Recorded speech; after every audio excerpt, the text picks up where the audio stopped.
राधे राधे आप सभी को। तो आज मैं इस वीडियो में लड्डू गोपाल जी की सेवा भोग कैसे करें वो उसके बारे में बताऊंगी। तो हमें सुबह ब्रह्म मुहूर्त में उठ जाना चाहिए। ब्रह्म मुहूर्त में उठ के अपने घर को अच्छे से झाड़ू पोछा नीट क्लीन कर लेना चाहिए। उसके बाद हमें स्नान करके, अगर हमारे बच्चे स्कूल जा रहे हैं, हस्बैंड ऑफिस जा रहे हैं, तो पहले उनका टिफ़िन बना दें, उनको भेज दें, फिर आराम से अपनी सेवा करें। अगर उससे पहले हमारा काम ख़त्म हो जाता है तो हम फिर पहले लड्डू गोपाल जी की सेवा कर लें, फिर उनका बना के दे दें टिफ़िन लंच जो भी है। और तो उसके हिसाब से हमें देखना है, पहले घर परिवार का करना है तो वो कर दें, अगर सेवा हो जाए उससे पहले अगर उठ जाते हैं तो वो कर दें। तो क्या है कि अगर हमने बाल रूप में रख रखे हैं तो नहा के स्नान करके पहले उनको स्नान करा दें अच्छे से, और फिर उनका बाल भोग रख दें। जैसे कि बाल भोग में क्या है कि जैसे हम ब्रेकफास्ट करते हैं तो ब्रेकफास्ट में उनके लिए हम फ्रूट्स रख सकते हैं, ड्राई फ्रूट्स, मिश्री है, मतलब 3-4 बार का भोग बाल रूप में रखें। तो जैसे हमारा छोटा बच्चा है तो हम उसको किस तरीके से रखेंगे, बार बार खाना पिलाना, दूध पिलाना, खाना खिलाना, सॉरी, दूध पिलाना, पानी का, हर चीज़ का ध्यान रखेंगे ना छोटे बच्चे का, उसी प्रकार से जैसे हमने बाल रूप में रखे हैं तो उनकी भी सेवा उसी तरीके से करनी चाहिए ना।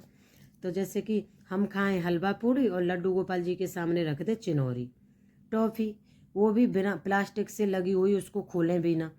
तो कम से कम हम टॉफ़ी भी रख रहे हैं तो उसको खोल तो दें। अगर वो बाल रूप में रखें, छोटे बच्चे हैं, तो क्या बच्चा क्या टॉफ़ी खोल पाएगा? नहीं ना। तो एक सुंदर सी कटोरी लें, टॉफ़ी को भी खोल के रखें। मिश्री के दाने रख दिए, हम खा रहे हैं हलवा पूड़ी, और जो पूरे ब्रह्मांड के रचयिता हैं वो हमारे मिश्री के दाने के लिए, चिनौरी के लिए, टॉफ़ी के भूखे हैं क्या? नहीं ना। हाँ, अगर हमारे पास चिनौरी ही है, टॉफ़ी ही है, तो वो तृप्त हो जाएंगे। हम खाएं एक से बढ़कर एक पकवान, हलवा पूड़ी, और लड्डू गोपाल जी के लिए क्या रख दें? चिनौरी।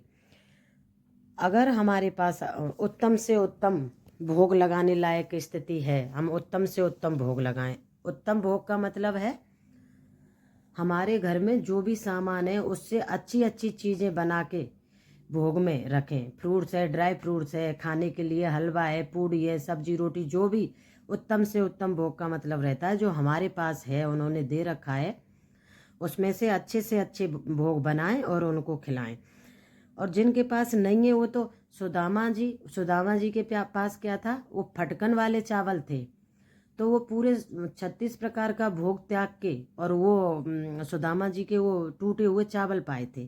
हाँ, अगर हमारे पास चिनौरी ही है और मिश्री ही है तो उसका भोग लगाएं, तो वो तृप्त होके पाएंगे, खुश हो जाएंगे। वो भाव देखते हैं ना कि हमारे पकवान। तो मेरा कहने का मतलब है कि जैसे धन्ना सेठ के पास कुछ भी नहीं था, धन्ना जी के पास कुछ भी नहीं था, बाजरे की एक रोटी बनाते थे, इतना ही बाजरा था, वो भी लाते थे मांग के और उसकी एक रोटी बनाते थे, और उसकी एक ही रोटी में से आधी रोटी खुद खाते थे और आधी का भोग लगाते थे। तो जितना हमारे पास है, हमारे सामर्थ्य है हमारी बनाने की, खिलाने की, उसके हिसाब से हम भोग लगाएं। उत्तम से उत्तम भोग का मतलब ये रहता है। तो सबरी सबरी जी के पास क्या था, बेर थे, वो भी बीने हुए पेड़ों के नीचे से, और वो भी चक चक के, और भगवान पा रहे हैं, राम जी देखिए। तो भोग का मतलब ये नहीं रहता, भाव भी रहता है। तो मतलब हमें क्या है कि अच्छे से अच्छा भोग बना के उनको खिलाना चाहिए, और छोटे बच्चे रूप में रख रखे हैं तो हमें उसी प्रकार से हमारा शरीर पवित्र रहना चाहिए, और हमें बीच बीच में पानी भी बदलते रहना चाहिए। और जिनका उनका पानी हम जो रखते हैं ना, वो पानी को क्या है कि अपने पीने वाले पानी में मिला दो और फिर 1-2 घंटा बाद पानी रख दो वहाँ पे। और उसके लिए हमारा शरीर पवित्र रहना चाहिए। बार बार अगर हम छू रहे हैं भगवान जी को, वो ये ध्यान रखना चाहिए वो हमारे भाव के लिए बच्चा बने हुए हैं, वो भगवान है, पूरे ब्रह्मांड के रचयिता हैं वो। तो ये ना भूलें कि वो भगवान हैं।